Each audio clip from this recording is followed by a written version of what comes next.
दिल्ली, गांधी विहार colony, north Delhi, 6 अक्टूबर 2015, रात के 2:50 fire brigade को कॉल आया। फ्लैट नंबर E64 फ्लोर पर आग लग गई है। फ्लैट ओनर अमित और उसकी मां ऊपर गए।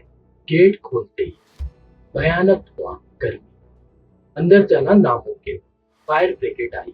2 घंटे की मुसलसल मेहनत और काबिशों के बाद आग बुझ गई। अंदर जला हुआ फर्नीचर, पिघली हुई इलेक्ट्रॉनिक, टूटे हुए और बीच में जली हुई एक लाश। पुलिस आई। पहला assumption AC blast, accidental death. Case almost close होने वाला था, लेकिन एक चीज थी जो नॉर्मल नहीं थी और जिसने इस पूरे केस को पलट कर रख दिया।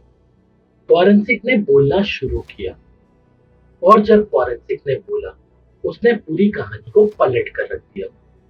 वो मर्द 32 साल का, राजस्थान का रहने वाला, यूपीएससी की तैयारी कर रहा था। उसका एक सपना था ऑफिसर बनने का, जो अब राख बन गया। और जिस इंसान ने ये सब कुछ किया, वो कोई गैंगस्टर नहीं था, कोई क्रिमिनल बैकग्राउंड वाला नहीं था। वो एक 21 साल की लड़की, बीएससी फॉरेंसिक साइंस की स्टूडेंट, जो क्राइम को सॉल्व करना सीख रही और अंदर ही वो क्राइम को डिजाइन कर रही। सो दोस्तों, वेलकम टू द शो। आप देख रहे हैं crime world with Shiv.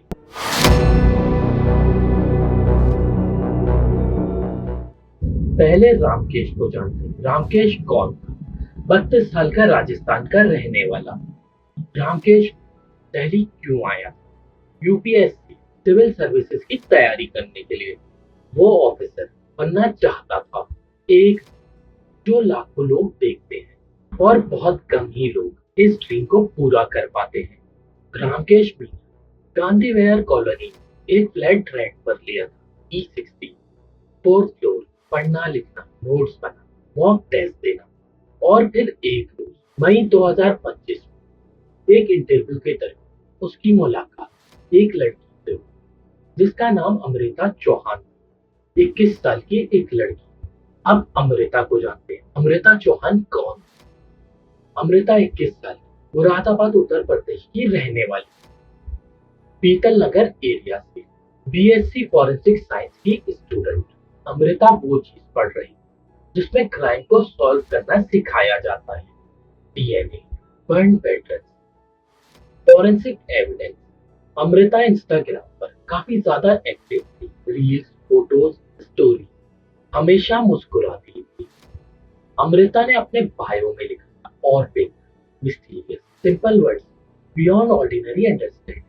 Amrita ने अपने नेक के एक टैटू बनवाया था, टाइम हील्स ऑल। पर वक्त उन जख्मों को भरा नहीं। उन जख्मों ने एक इंसान की जान ले ली। मई 2025, रामकेश और अमृता पहली बार मिले।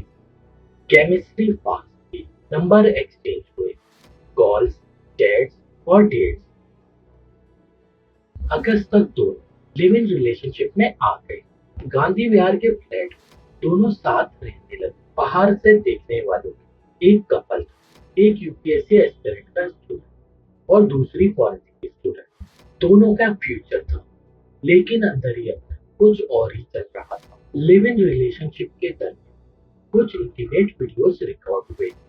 पुलिस इन्वेस्टिगेशन के मुताबिक रामकेश मीना ने इन वीडियोस को अमृता को बिना बताए एक हार्ड डिस्क में सेव कर रखा था। जब अमृता को पता चला, अमृता ने कहा डिलीट करो।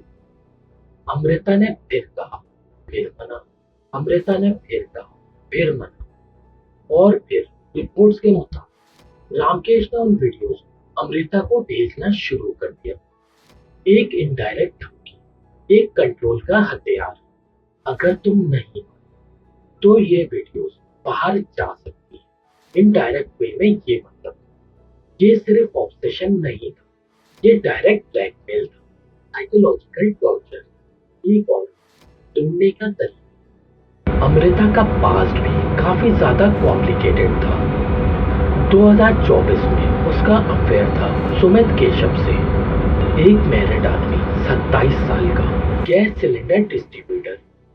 फैमिली को पता चला फैमिली ने डिसोन कर दिया। 8 जुलाई 2024 को अमृता की फैमिली ने न्यूज़पेपर में ऐड दिया, हम इस लड़की से कोई रिश्ता नहीं रखते। सोचना इसको, एक लड़की जो पहले से ही घर से काट दी गई थी, जो पहले ही इमोशनली टूट चुकी थी, और ऊपर से रामकेश का ब्लैकमेल। वो एक ऐसे मुकाम पर जहां से उसे सिर्फ एक ही रास्ता दिखा, और वो रास्ता गलत, बहुत ही ज्यादा गलत, जिसने उसकी ही नहीं रामकेश की भी जिंदगी को तबाह कर दिया।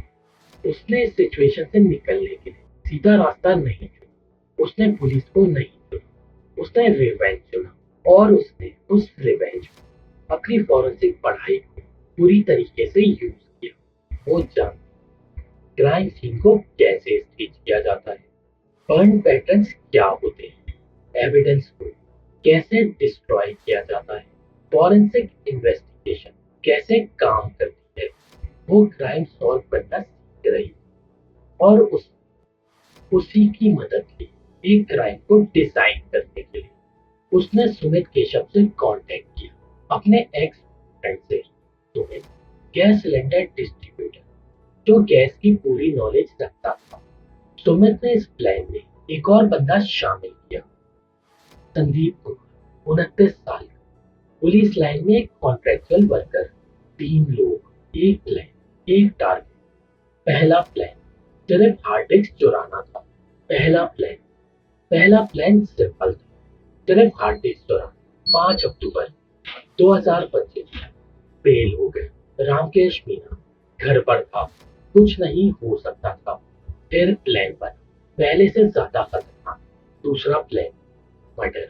इस बार ब्लूप्रिंट रेडी, फोन लोकेशन को डिस्ट्रैक्ट किया गया ताकि लोकेशन ट्रेस ना हो।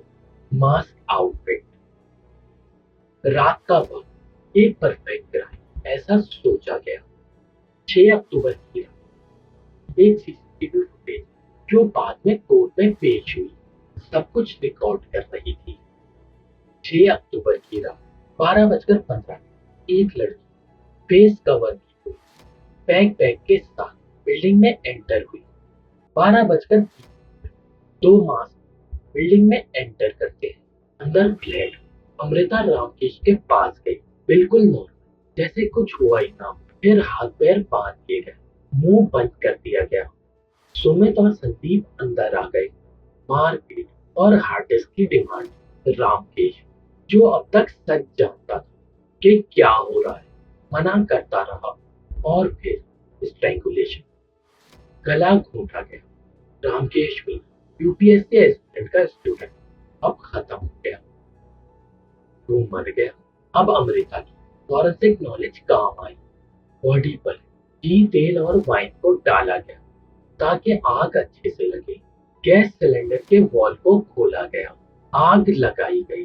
गेट अंदर से वाइट नेटिंग की मदद से ट्रिक के जरिए अंदर से बंद किया गया, जैसे अंदर से लॉक हो। परफेक्ट क्राइम के इल्यूजन। रात के 2:18 सीसीटीवी फुटेज, एक आदमी घर से बाहर निकलता है। रात के 2:57 अमृता और एक और आदमी घर से बाहर निकलते हैं। कुछ मिनट बाद आग और फिर ब्लास्ट। पुलिस आई, पहले रिसेप्शन, एसी ब्लास्ट और एक्सीडेंटल डेथ। लेकिन फॉरेंसिक टीम एक चीज को नोटिस की, फायर बर्न पैटर्न नॉर्मल नहीं था। एक्सीडेंटल फायर में वी शेप पैटर्न होता है, यानी आग इलेक्ट्रॉनिक डिवाइस से स्टार्ट होती है। लेकिन यहाँ आग का ओरिजिन बॉडी के अराउंड था, नीचे से, बॉडी से। और फिर पोस्टमार्टम ने पूरी कहानी को पलट दिया। लंग में सूट पार्टिकल नहीं थे, ब्लड में कार्बन मोनोऑक्साइड नहीं था, मतलब रामकेश आग लगने से पहले मर चुका था। ये एक्सीडेंट नहीं था, ये प्लान्ड मर्डर था, और बॉडी को बाद में आग लगाई गई। पुलिस सीसीटीवी फुटेजेस को खंगालना शुरू किया। Mask man entry, mask figure, एक लड़की, entry timing, phone location data. उस रात अमृता का मोबाइल क्राइम सीन के पास था। 18 अक्टूबर अमृता अरेस्ट, 21 अक्टूबर सुमित भी अरेस्ट हो गया, और फिर 23 अक्टूबर पुलिस ने संदीप को भी अरेस्ट कर लिया। तीनों का कन्फेशन हो गया और अब वो ट्विस्ट जो इस केस को और भी ज्यादा कॉम्प्लिकेटेड बना देता है। पुलिस ने रामकेश की हार्ड डिस्क को चेक किया। अमृता की वीडियोस, हाँ, लेकिन सिर्फ अमृता की वीडियोस नहीं थी। 15 से शायद और लड़कियों प्राइवेट वीडियोस भी उस हार्ड डिस्क, 15 अलग बिना उनकी मर्जी सीक्रेटली रिकॉर्डेड वीडियोस। मतलब रामकेश एक पैटर्न फॉलो करता था, सीरियल एक्सप्लॉइटेशन का। और ये वो औरतें जो शायद आज भी नहीं जानती कि उनकी वीडियो किसी के पास। यहाँ के एक नया सवाल खोजता है, क्या रामकेश सिर्फ विक्टिम था या खुद एक प्रेडिएटर जिन 15 औरतों का वो फायदा उठा रहा। दोनों चीजें सच है। रामकेश मीना ने गलत किया, बहुत गलत। ब्लैकमेल, कंट्रोल, 15 औरतों की वीडियो। लेकिन अमृता ने जो किया वो भी गलत, बहुत गलत। मर्डर, मर्डर कभी भी जस्टिफाई नहीं था। दोनों चीज एक साथ सच है। तीनों लोग आज जेल में हैं। चार्जशीट फाइल हो चुकी है। केस अब दिल्ली कोर्ट में चल रहा है। ट्रायल ऑनगोइंग है। रामकेश भी यूपीएससी की पढ़ाई कर रहा था। वो सपना अधूरा रह गया। अमृता चौहान जो क्राइम को सॉल्व करना सीख रही, वो खुद एक क्राइम के नीचे दफन हो गई। मैं यहाँ कोई फैसला नहीं दूं, लेकिन एक बात कहना चाहता हूँ। ब्लैकमेल एक साइकोलॉजिकल टॉर्चर है, एक मर्डर है जो इंसान को एक बार नहीं बार बार तोड़ता है, अंदर ही अंदर उसको खत्म कर देता है। और जो इंसान ऐसा करता है वो एक ऐसा जख्म देता है जिसका कोई हिसाब नहीं। लेकिन ये भी सच है, उस जख्म का जवाब मर्डर नहीं होता। एक रास्ता था, पुलिस, महिला हेल्पलाइन, कोर्ट, पीओसी, एसओ लोग। अमृता ने वो रास्ता नहीं चुना और आज दोनों जिंदगियां खत्म हो गई। एक मर्द की, एक लड़की की। दोनों की अलग अलग वजूहत, लेकिन दोनों का अंजाम सिर्फ बर्बादी। मैं हूँ शेख और ये था आज का हमारा केस। तो दोस्तों अपना ख्याल रखो, अपने घर वालों का ख्याल रखो और चैनल को लाइक करो, सब्सक्राइब करो और वीडियो को ज्यादा से ज्यादा शेयर करो। मिलते हैं नेक्स्ट केस।